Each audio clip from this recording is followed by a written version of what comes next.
Manhood, brought to you in part by Reboot Sports Drink.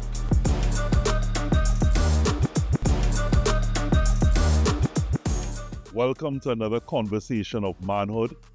Really exciting one, and I know I always say that's a really exciting one. It's exciting because the perspectives that we get here on this panel are really enlightening, and I'm always excited. It's like a book, you start one way, but the story ends another way. So for me, I go in with one thought and I leave with another perspective, and it's and that's really important. That's what we hope for you, our listeners and viewers, that you get. And also to remember that we're not speaking on behalf of all men. We are a few men talking to all men, boys, girls, ladies, anyone that's listening and willing to listen. So, panel here today, to my right, always a pleasure, Johanse IODK, Behavior Change Consultant. To his right, Anil James, social media influencer, although he's not certain whether he wants to be called that, but that's what we know him as, and that's what we appreciate you as, and for what you bring in your content and the messages and the moments of not just enlightenment, but joy in some cases, with your comedic delivery. And the provocateur, vibes god himself, Niall McNish, media personality. So today's topic, I normally go in with a real position on what the topic is so that we're able to debate it, as it were, in the first segment. And have that lighter discussion or heavier discussion later on. But I'm a bit confused this time around, and that's because Johanse has sort of, asked to have the discussion on a particular topic, but I still feel needs to be discussed. Right. So, the topic is subjective versus objective masculinity. Now, I could expand on it, but when I hear the term subjective versus objective masculinity, first, tell me what comes to mind. Well, objective is facts to me, right? Mm-hmm. Factual information, and subjective is, of course, opinionated information. Mm-hmm. That's how I take it. So when you apply that to masculinity, it sounds like what actually makes a man, what's objectively a man, and then what is subjectively or societally assumed of what a man is. That's my take on it. Okay, very good. And then tell me, hit the nail on the head, like on a reel. So it always have two sides to the coin, and today I really want to dive into this discussion and see which of the two sides is actually right. Yeah, okay. But sometimes, Anil, there's no right or wrong. It's just what is. Okay. So, and again, that in itself is subjective. So for me, I would take away that subjective or objective with masculinity is what we perceive it as. Mm-hmm. It might be just the four of us. It might be individually what we perceive it as, or what we've read as a man and come to understand as a man. Maybe we could even go so far as in our own communities, in Trinidad and Tobago, in the region, internationally. What is the general consensus as to what a man is or a man should be? Yes. Right? And then there's the subjective, which could be somebody's perception, what is now the new incarnation or the new understanding of a man as it pertains to that particular individual. Correct. What their societal influences or upbringing has showed them to be a man, having a father, not having a father, having people in your life that show them what they perceive to be a man. Or, which I want to get into, what you used a phrase earlier before we started recording, where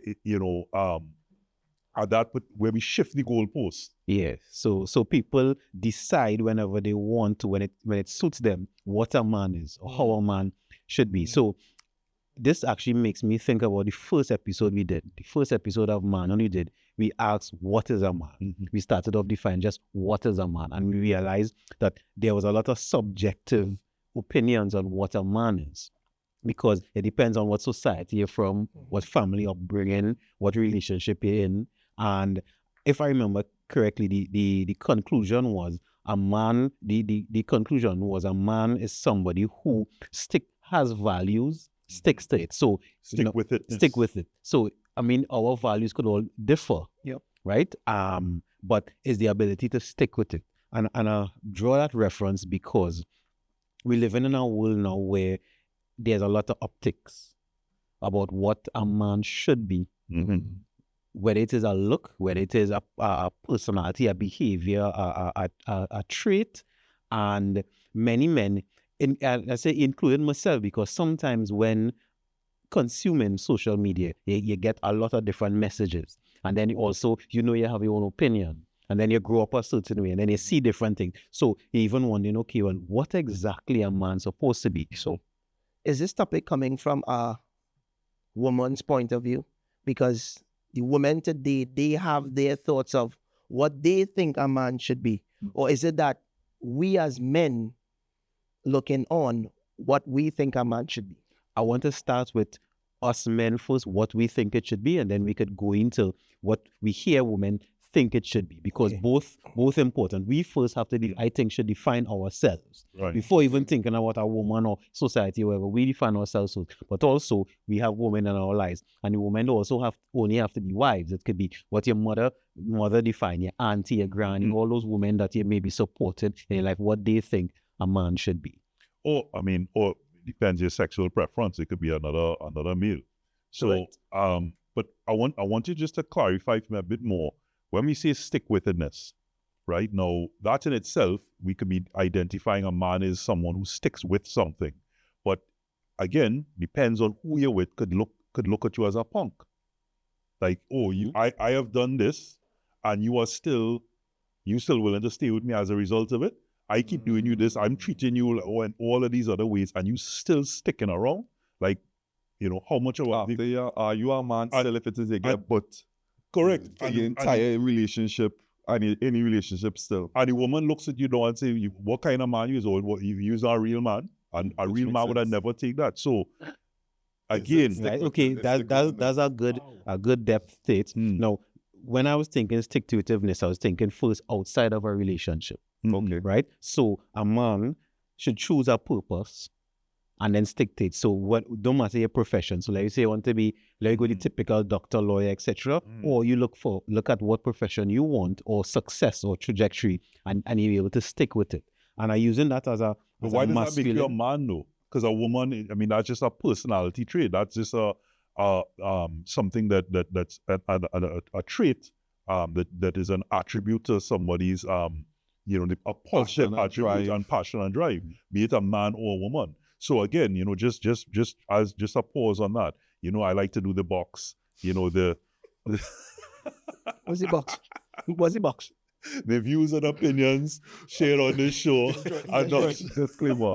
Are not, that is Well, that's a great question, Robert, because now I questioning even what exactly we define in myself as masculine, as a masculine trait. Okay. Right? Because I was going to use using stick-to-itiveness, but of course there are women who have stick-to-itiveness, so it may not be a masculine trait. It's just a good trait, a positive trait. It's a good trait, and I would say it's a good trait. It's a good trait for men to have because, and I say now, society or supposedly men supposed to be dependable. So if you're dependable, means you're able to stick to something and move forward with it. Also, if and the pillar. Yeah, the pillar. So it may not be physical strength, because I remember once having a conversation, a man was saying he was more man than another man, and he was saying the man looked like a kind of nerd, and he had glasses, and he weak and thing, and he was physically stronger. Right. But he never stuck to anything. How that could define you to be a man because you're strong? But that was his definition of it. But the nerdy guy decided he had a passion. I think it was in IT. Let's say typical, as a typical quote unquote nerd. Right. But he stuck to it. He became successful. He had his doctorate, and he had his big house and thing. And the other man was kind of just jumping around, big and strong, but he just jumping around, and he don't see the other guy as masculine in any way. So let me just say that I listened to a podcast recently with Michael B. Jordan, the actor, from Creed and so on.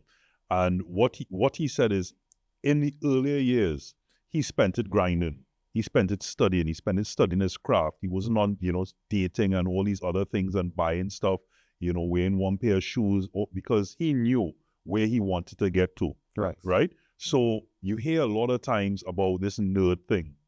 and it's the nerds that are now the cool people. Because when it counted, they were there beating the books and doing what they had to do, or entrepreneurs and doing their different business. Depends on whether you consider a nerd someone who beats book, or a nerd meaning someone who is what could be deemed as focused. That it is. As someone that's focused, Super focused. they're super focused. And now not they're the ones who have the ride, they're the ones that have the house, and they're the ones that get in. And that to me right there is to me, this is my opinion, the box. That defines a man. You should be able to provide for a family comfortably. Your family should need or want anything. Because as a man, God put you here to go forth and what? Multiply. Right. And there are a lot of men in that aspect just dropping the ball. Not multiplying. Not a matter of money. Well, I have no kids. I don't remember provocateur. Yeah. Remember, okay. Not a matter of multiplying, but having kids and not providing, walking out on the family, leaving the kids to the wolves, and that right there to me, I would never class you as a man. I'd class you as a man equal. So what about the men who want to be taken care of? That's a difference. No. And this is where... Because I'm firmly in that group of guys. Look, granted, I don't mind taking care of my lady friend, but if I can get it back, why I not, partaking in that? No. So something you guys said there, I just want to clarify, because I'm all about clarification going forward, because to our viewers and listeners, they're not here sitting down here, so they might be going, I want to ask this question, and they can only ask it in the comments. But you mentioned about that taking care of a family is what you deem as part of the attributes that makes a man. But what if you're working as hard as you can, but you still can't provide what is necessary? Does that make you less of a man? It does not, because you're trying and you're doing what you could do at your capacity. Okay. You're not leaving the family stranded. There are some men, they're not doing nothing at all. If you work in taxi, and that money you're making from taxi providing for you is a man, you're there. You're hand and foot with your family, you're hand and foot with your wife, your significant other, and your child not left to the wolves. And that's what I deem as being a man. So you might be providing 100%, but you're doing 100%. Correct. So it's like presence then. So I could be a kept man, but my value might be to my family, me being there emotionally. Hold on. You just say kept, Kept. So you're talking about a woman mining you, basically. Yes, I am speaking about... You're talking about financially. Sugar mommy. Financially, you're talking about. Financially taking care of me. I am not part of the financial conversation. However, I am there emotionally. I'm there to teach my young ones. I am there as a father. So you're Mr. Mom. I'm a Mr. Mom. No. Does that... Am I not still within the range of manhood? It's a word you're using. You're saying mining. And when you mine, you're coming across like a louse. Nobody's coming across that kind of louse. So are women louses who are kept right now? No, but your word is not what you're saying, is how you're saying sometimes. I'm specifically using these words. So if we say as a man, right, that the woman has the higher income job, correct, right? Then that's fine. Or the woman decides, for example, if you decide to have children and she's a doctor or a lawyer and has to go out to work or wants to be the career person, nothing's wrong in that, right? But and that's a decision that you make, and you say, okay, well, honey, I will stay home and look after our children. I hate when people say we babysitting, because men don't babysit their own children, right? Right. But you're staying home and you're looking after your children because provider. You've made that decision. I just have an issue with the word mining men. How we say? Well, I use the word kept. It just sounds like a louse. It sounds like I Anil asked, so you're being mine, and I just was agreeing, but I use the word kept. Okay. Like what we societally use. Still has a negative connotation. Yes, it does. No, that in mind. negative connotation could be subjective here. You're going subjective versus objective. Right. Because if Niall contributing to the home, what is not being contributed? So let's say the wife making the money, but you contributing, let's say, everything else, then he's not a louse. Which is what I said. Okay. But for you to make the stance initially as a man. How we said it. Yeah. How you say Stop going through the semantics of how was said. Yeah, it just But you must. it sounded to me. Only because a man said it. This is my point that I'm making. I'm saying what we usually generally say with women. Yeah, Right. she's a kept woman. No one would have bat her eyelash up if that was lousy in any way. Men are to provide. So he I'm sorry, what? That's it. Men are to provide. What financially? We are the Financially? providers. We provide are what? And from the what? beginning the providers for the house. But what if Everything. you can't? But my point is, what if you're doing, this is why I come back. Are you to provide 100% or are you to do within all your capacity 100%? Yes. Because you might be going at 100%, doing everything that you can, and you still can't provide a home, or you still can't provide food and school fees and all these other things. So does that make you, as a result, Anil, and as going specifically to Anil, less of a man? And I said no before because you are doing what. But you can. just said you have to provide. No, but I'm saying it. This is you're providing. You are Right. still providing. The little that you are providing, you are still providing at the end of the day. I am not saying you had to be a millionaire and you had to buy the Benz and the Beamer and the 5 and 6 bedroom Right. home. I'm not saying that. But will you be considered less of a man? You will not be considered less of a man. But among her peers. Let me finish. You will not. And then when you finish, go to the break for me. You will not be considered less of a man. But in the way in which Niall said it, I want to be kept. It sounds to me that I'm a man and I don't want to work. Do that again? no, Do that again? I want to be kept. No, but his voice didn't go that high. I But know, then your because perception it of It it. sounded to me, Exactly. and it sounded like I just don't want to work at all. And I want a woman Like a me. big louse. Yeah, that's what it sound like. That's what I'm saying. Understand. You come across like a louse. But it's A okay. long louse. But it's okay if, as a couple, you come together. If the wife is making more money, and as a couple, you come together and say, "Here's what, I'm making more money than you. I don't want my kids to not have a parent around and some nanny minding them. Honey, you stay home." If she tell you that, not you coming and saying, "I want to be kept," there's a difference. So it's okay for but she women. has though. She has Yeah, it's like literally like, I want to be. Because that's how I view it. Kept. That's just me. So it's okay for women to want to be kept in It's okay. because why? It's okay because at the end of the day, That's what society says. no. What a woman could give to the kids, a man can't give it. And that's my personal belief. But I know we had to go Well, to the break. breast Yeah, milk. yeah, let me Anil, go go to the break for us. We're going to the break. When we come back, we'll start this over.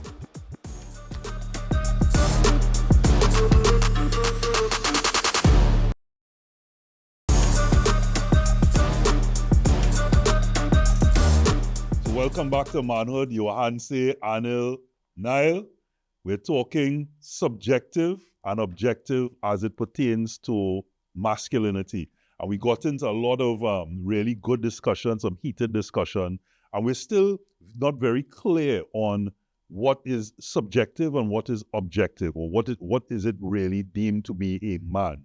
And the truth is, at the end of this show, we're still not going to have the answer because it is subjective.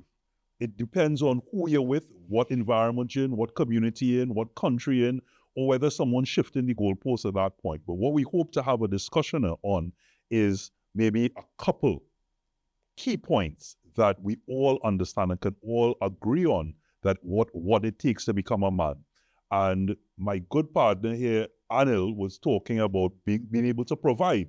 And I would say that there are people that are really doing their best to provide, but simply cannot at this point. And we can look back and we could say, well, if you had, and women may do it, or their parents, or some of their friends, or someone around might say, well, if you had only study, if you had beat that book, if you had do all of these different things. But guess what? You are where you are, and you can't change that.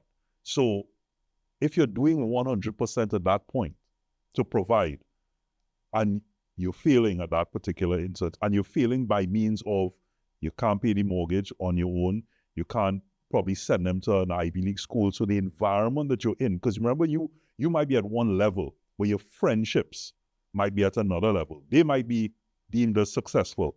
And so the friends around, let's use for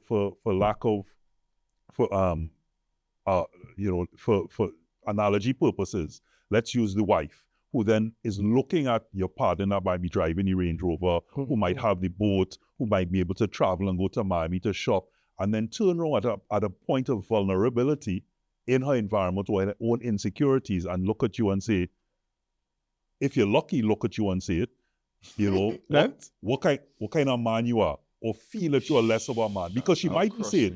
And then that goes into where you have things like masculine energy come about, because they now feel that they have to be the one that has to step up where they feel, and notice they feel, not that it's true, but where they feel you have lacked.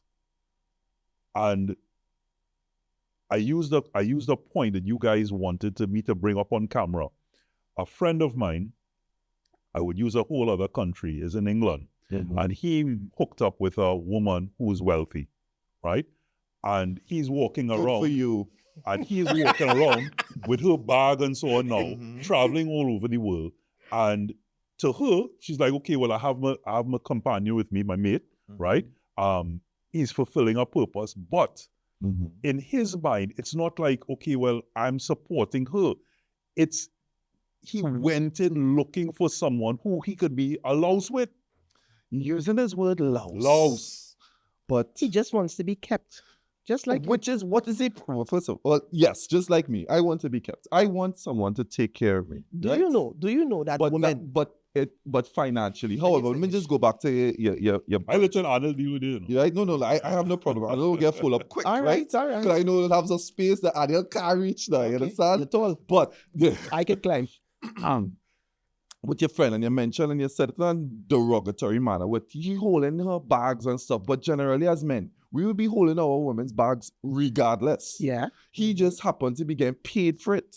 Niall, I'm not talking, when I say in this situation, we're not saying that if you are in a relationship and one is their career has gone forward and you're deciding, hey, first to maintain this relationship or for the betterment of our relationship, you're in a more advanced position at this point, I'm going to support you. But you didn't go into the relationship looking for that. In this case, you're going into a relationship looking to be Allowed. Kept. Now, hear this, right? I get mad at them. Get this, right? So men who like to be kept, Right. they are your bass and your voice had to come all the way down. I would agree. I would agree. You had to take down your bass. That is what you had to do. I had to talk like this. You had to talk soft. Because at the end of the day, once you are kept, arguments is what a woman don't want to hear. No, but it's not When everybody. No. Trust me. I want to talk. Some women, As a matter of fact, and I think you should talk to the fourth wall. the power dynamics does tend to switch when women have that upper hand in today's society. Now, that being said, you want to be kept and she find like ain't moving right, you go on and what you want to do now? Okay. All right. You know, study that.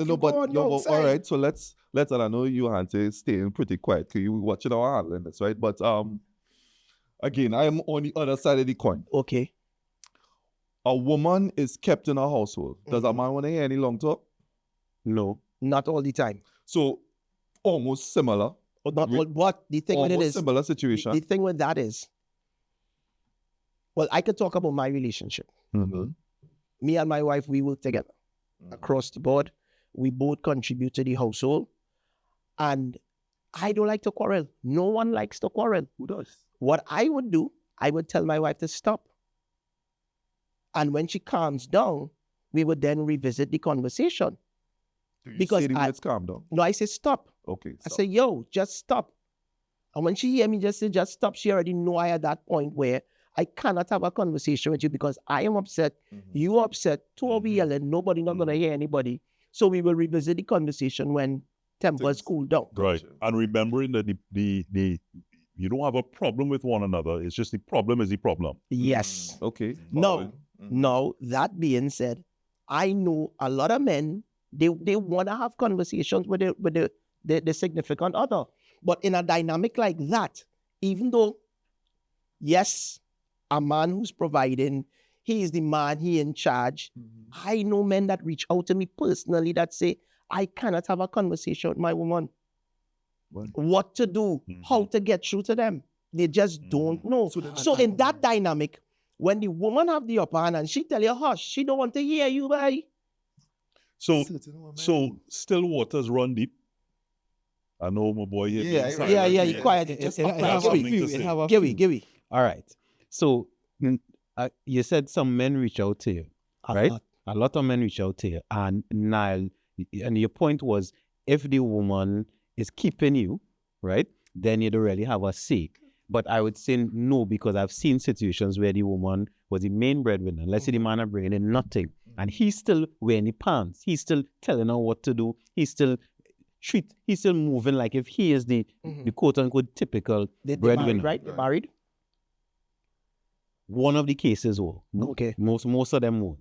Now, I adding this because I'm coming back with the subjective versus objective. And that's why the beauty of human dynamics. Because all of us have our different thoughts, feelings, and emotions and opinions, which of course are valid. And it's to understand what works well for each relationship, for each dynamic. Now, we have any conversation, and I'm not saying we shouldn't, because we're talking to men, we're talking to women, we're talking to people that they will get some information from it. And of course, we live in better as men, but also understand human dynamics and relationship dynamics so intricate that sometimes what we think wouldn't work works once two people have that understanding. So if your partner in England had understanding Not with partner. right, partner. You know what I mean? Your Let's be clear. your brethren in England, Brethren, right? Have the understanding with his woman that she providing the money and he providing whatever else, and Niall have the understanding he wants to be kept and he providing something else, and then Anil, you have the understanding with you and your wife that you all have that understanding of what will work. The subjective versus objective, I would say it's not wrong once the both people on the same page. So you said something at the start, and I thought that's where you were going, where if you're in a relationship and you're being kept, but you want to be kept, and we're coming across again. It's not always what you say, sometimes how you say it. So, is it that we're saying that I am kept, and now I still want to wear the pants, so to speak, right? No. Therefore, let's come back down to what do we define as a man? Is it because my wife is making more money and is providing financially that somehow takes away what a male stands for? Two man Does crab it- can't does live in it- the same does hole. No, but You know that saying, right? Two man crab can't live in the same hole. but and this is the problem, because it shouldn't be two man crab, because one is a female and one is a male for all intents and purposes. I mean, we know there's male and male, female and female. Which I'm just speaking, traditionally. Traditional is another. Traditional. So that Box. right. You think a logo to put up on the screen every time you call for the box, right? That if a man, and again, that's why I want us gentlemen to be able to define what we determine as a man, because if what we determine, and it doesn't mean that is what everyone will understand as a man, but just a couple nuggets to understand that it doesn't have to be 20 things. It could be just 3 things. It could be 2. It could be 1 thing that we identify as what we understand as a man is. Then that would help us in some of these conversations and understanding that. Because if we identify a man as in charge of the household, say for example, the man is boss, whatever it is, we're not saying that's what it is before people start to pelt their coffee and all things, right? We're saying that if we select one thing and say man is boss, then it wouldn't matter whether or not he's in charge, that he's bringing financially, providing financially, or whether or not he is the breadwinner. It would just mean that He's the boss. He's the boss.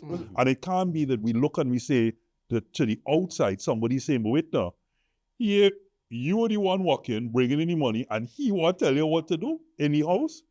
This is where the fabric is being destroyed, because we don't have that fundamental, base level, Maslow's hierarchy of needs, base level understanding of what it takes to be a man. Well, for me, the base level is a man provides sperm. Everything after that is just subject.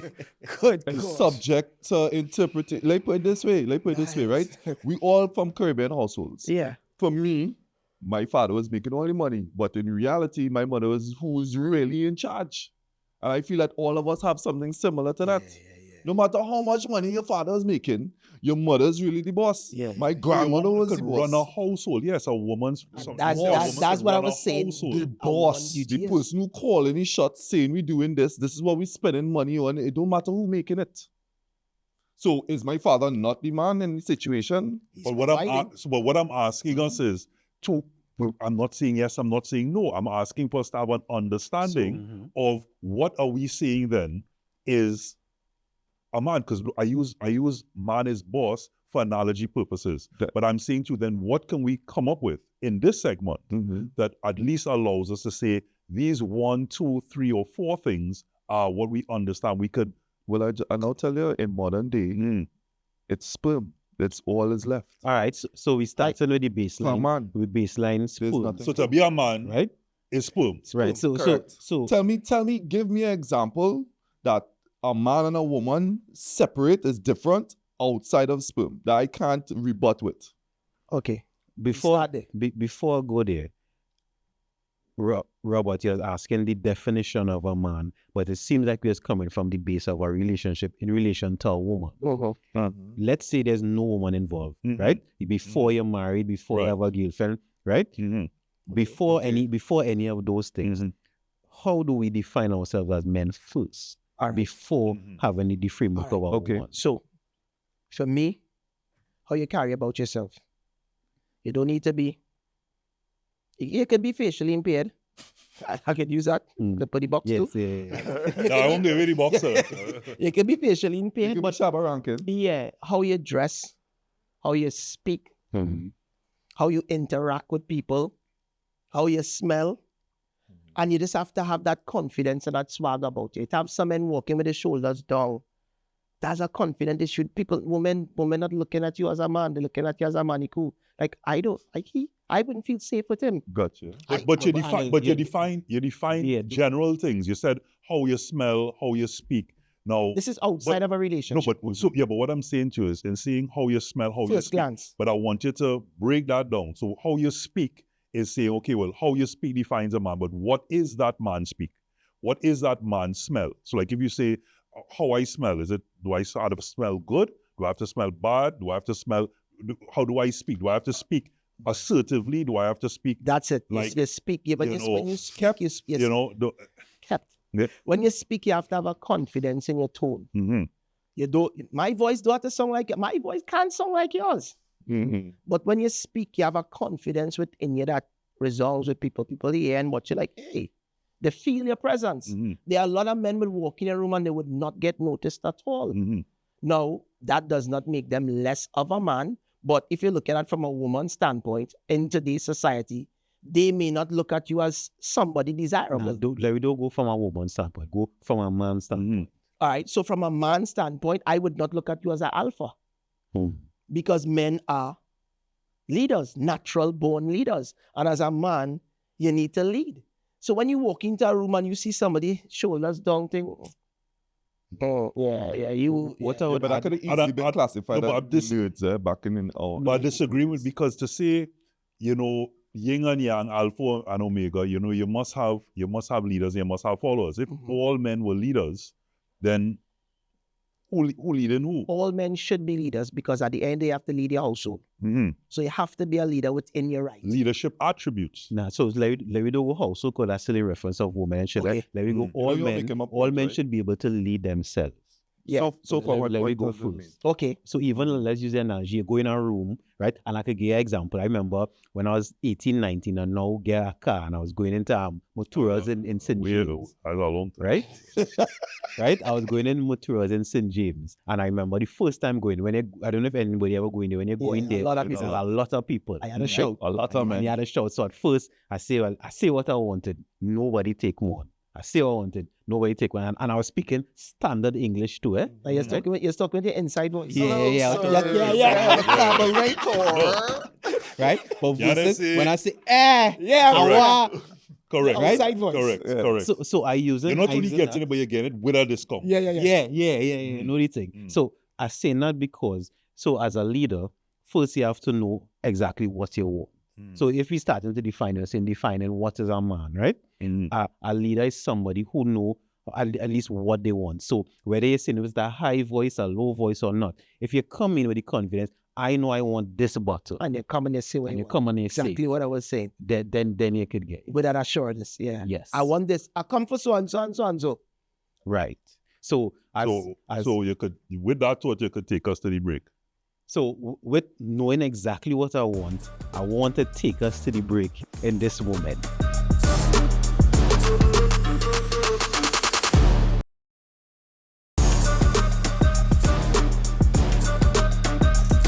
So back from the break, this is Manhood. Johanse, Anil, Nile. We're talking about subjectivity and objectivity as it pertains to masculinity. But the question is, a lot of the discussion, you yourself might be thinking that a lot of our conversation has been around relationships and subjectivity and objectivity as it pertains to what your partner thinks. And my question is that a sign? Is that part of the psyche of that we need this validation? That's why we instead of, you've mentioned several times to us and you've said, yeah, but take it outside of the relationship. But we keep coming back when in our analogies to our own relationships or our own interactions with someone else. Is that a telltale sign that we just need the validation? Men need that validation from their partner, or a female or another person, to decide what it takes to be a man. Man, so that is Good question. for a lot of men, yes, and I'll give you both a research answer and I'll give you a personal example. All right. For last year and maybe the year before, I took it upon myself to go to men's groups across Trinidad and Tobago, right? So whether it's religious, non-religious, etc. Just to hear from different men, hear different things. And I remember I went to one where I was the youngest person there. So it was a lot of established men. And I remember they asking me about anxiety. And a lot of them had anxiety. Now, these were men who handling companies, handling money, but the anxiety was never for the business. It was always around their wife. And when digging deeper and doing some research, even within myself, I realized, and I'll use a Caribbean man as the example, Caribbean men, or if we could be specific to Trinidad and Tobago, is that a lot of us don't want the disapproving faces of women in our lives. So from the time your mom face start to frown, you don't want her face to frown. So you do anything for her face not to frown. So your mom, your sister, your grandmom, etc. So now if you program like that from young, it translates now into your girlfriend and your wife. So as soon as her face do something, you want to make sure. And it's almost sometimes like a reflexive action that you start to jump, or even you're coming with something and you're hoping, well, I don't want her to face the front, I don't want her disapproval. So you have anxiety. So whether it is you come home with food, it could be something very trivial and simple. You don't want that. So that's the objective And this is why we invite him all the time. Yeah. So let me give even personal, because even after analyzing myself, I grew up with my mom and my grandmom. So my dad wasn't in the household. So I myself was subject to this also, because I didn't want the disapproval of my mom or my grandmom. So I even realized that translated into my relationships unconsciously, So let me say, it's only now in my mature years, not old, my mature years, that I realizing that this is something that was happening with me. And even I would say, even in my current relationship, it's something that I realize and even have to work through, that I'm looking for that approval, consciously or unconsciously. Now, I think I'm a pretty successful person, that I did stuff. So not to say the approval of everybody. I could go out in the world and do my thing and say my opinion. But when it comes to the woman in my life, I still have that reflexive, I want to make sure they're okay. And sometimes even to my, I wouldn't say detriment, because that's a little too deep, but even to my sometimes self-betrayal, because I might want to do something at this time, but because, I still might do it. Tell me all your thoughts. So I again, mind blown. We always start off, like I said, and I mean, your answer always appreciate, these nuggets that you bring, and it would have probably been even good for a closing statement. So I'm more for the I'm encouraged. I'm like, wow, but I just want, just the fact that you said, what got me was one of the things that he said he was, one of the youngest in the room. So I thought that to me, I was like, it's a visit old people's home. At that particular stage, but It really is important as to how much then the like, and the female interactions in your life affect what shapes a man. Because a woman, regardless of what her behavior is, will still be seen as a woman to a man, from a male perspective. You wouldn't, even though she's, we might use the words tomboy, we might use, this new phrase, masculine energy and all these different things, but you're not going to look at a woman and say, hey, be a woman. No? But yet still, anything outside of that is, like when you say, and I've said it before, where something happens to you and you say, hey, stop being a P, the P word. And it's like, why is it somehow that when it comes to weakness, we always refer to maybe female genitalia as opposed to the reality of, you kick a woman there and kicking a man there is two different things. Gotcha. And we spend so much time on our presence and our understanding of being a male and a man is so dependent on Defining it based from a woman. Based on a woman. A lot of times too, as men, we were taught a lot of attributes we have today is from our father. As a man, you're not supposed to cry. You ever hear that before? What are you crying for? You're a girl. Stop crying, boy. sometimes you cry as you get licks. There's not 25 mothers that say that. Yeah, so it's everything is taught.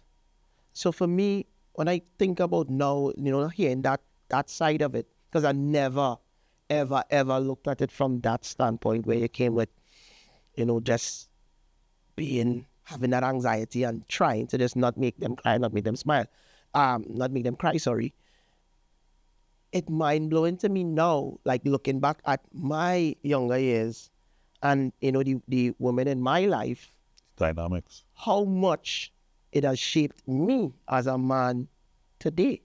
Mm-hmm. That's crazy, though. You cut me deep, dear boy. Well, I was just literally hearing this coming over here where it was said that the quality of a child's life and the man or woman that you grew up to be is directly proportional to the quality of the happiness of the woman or the mother in their life. Happy wife, happy life. Not the man, not if the man was there or not, but the quality of her happiness. So if your father not being around actually made your mother happy, you'll be okay. Well, that's according to data, because I don't know if that's true or not, because we'll see if they have research. I'm not saying you're wrong, because please. Of course it would have validity. And me having this revelation also made me think about, even for myself, maybe sometimes I need to go, back in the day, it had the rites of passage where men would take men out and you become a man. It had nothing to do with women. It had you learning to be a man among the men of your village, etc. And for me, I don't think I had that in my life.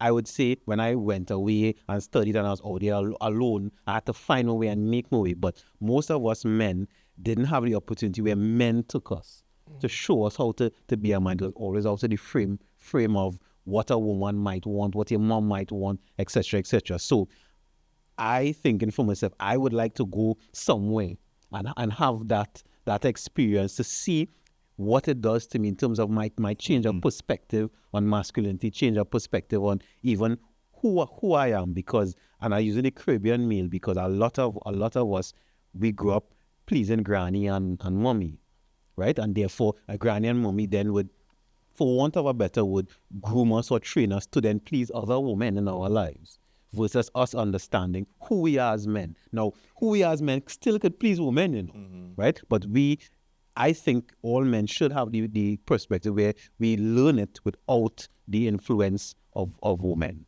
So a woman raised you and she's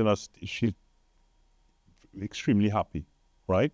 What she does is to that male is she gives him happy memories. He has a happy childhood.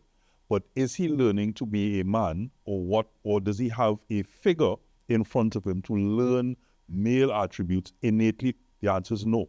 So you have somebody that grows up with a happy childhood, they're not traumatized in any particular way, but have they been groomed innately alongside to know that, hey, these are just certain things that men do, how to treat a woman, or no, you're just going from at that point how you feel about it, but you have no because you didn't see if You it's a didn't see woman, it. you didn't see a man treating a woman well, and of There's no course we know litmus test. the a woman can't teach a man to be a man, right? I'll give an example. simply can't. I've realized that in a child's life, and this is not perfect science, but if the mother plays let's say the most dominant role between 0 and 12, and then the father plays the dominant role between 13 and 18, you will get the most well-rounded man, talking about a man, because between the 0 to 12, you learn a mother's love. You learn that you're loved and you're appreciated, and you could get a hug anytime you want and you provide. But then 13 to 18, you get let's say the realness of the world. You get a different perspective in terms of how to process emotions, how to find yourself, how to interact with the world in a way that you would survive. And that's the most well balanced. And I added that because understanding the role of a man in a man's life versus understanding it's only from us defining ourselves from a feminine point of view, because you have to have the balance, So I'm not saying no to the woman, Right. the feminine influence, but getting that balance, which unfortunately, because of society, I think that we could go into that in the next episode. Many fathers weren't present, many men weren't present. We don't have the village anymore, so not to say if the man not, if the father not there, we have uncles, we have a whole set of people to help us, and as a result, a lot of us men, and I say including myself, because there's a lot of I would say softness in me because of that I am working on to get out, because I wasn't around a man at certain pivotal times in my life, but around women and trying to please women. So I would want their thoughts, but also in those thoughts, your thoughts on what it takes to be a man. What is that? Remember, I keep asking for that one or two things. The topic was subjective and objective as it pertains to masculinity. And we got our minds blown, of course, as to the correlation between that and our female interactions and it's starting from birth. So in your closing thoughts, starting with Niall, All right. what does it take to be a man? Well, I said my piece already, and yet I find that I didn't get a proper summarize, which was scientifically ejaculation, sperm is what makes a man. However, to push that, but I was just maybe a bit of a I would say that makes a meal. That makes a meal, right? Just There's a difference between a father and a daddy. Yes. Yes, Right? I would agree, right? But just a close off on that would be, as a man, be an asset to the household, be an asset to your partner, whoever they may be. Being of value to someone or people outside of yourself, that's where I see true manhood is, right? Especially in situations where no one else could do it but you. So that's for me. And my very final closing statement is, if you do not have money, stop having unprotected sex. We gotta draw the box for that one. Being a man, to me, is being a leader. And not just leading your household, but as you said, it takes a village to raise a child.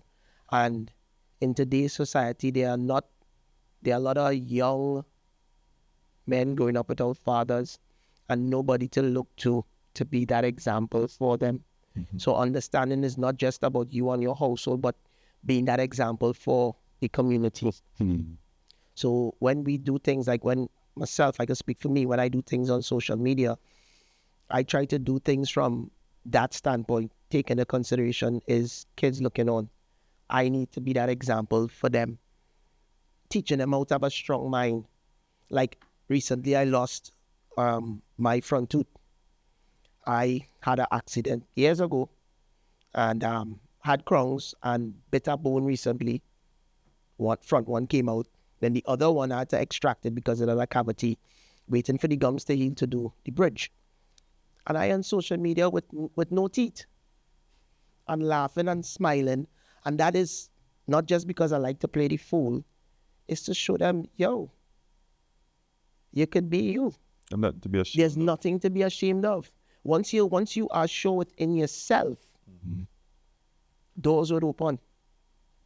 Why care and conform to society and what the direction society is pushing you in today, that making a bunch of weak men, you stand out the box. So for me, in closing, I would say be a leader, be a provider, be you, and love you. Okay.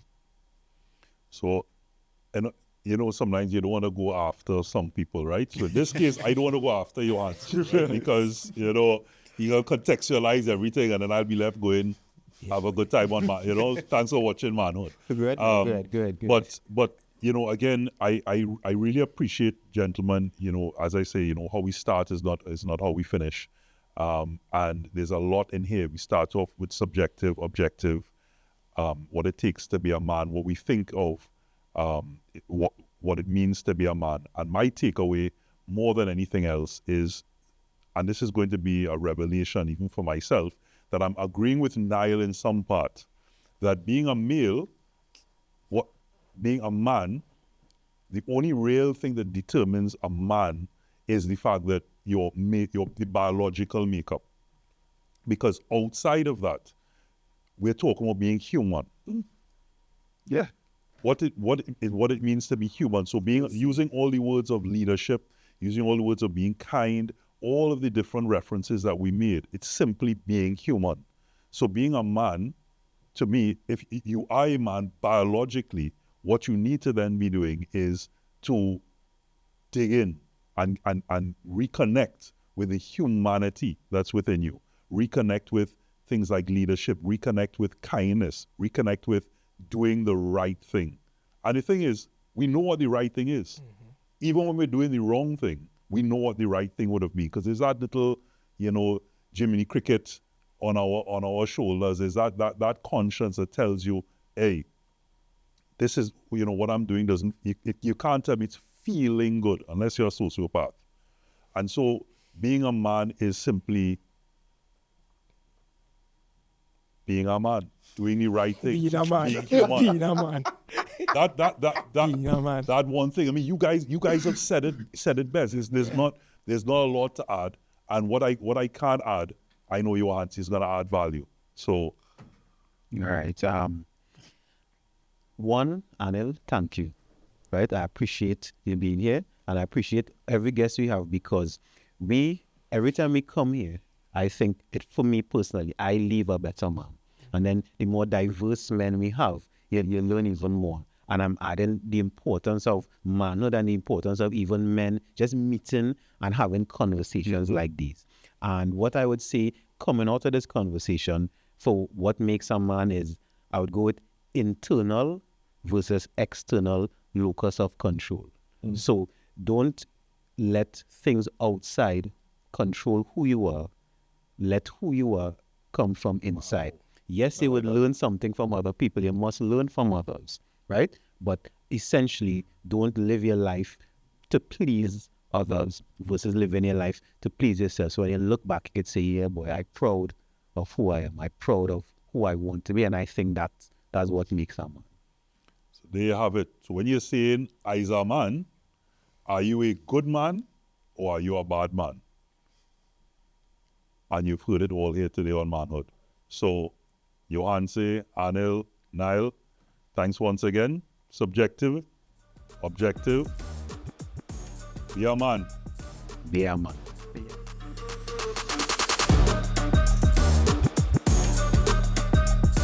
Manhood, brought to you in part by Reboot Sports Drink.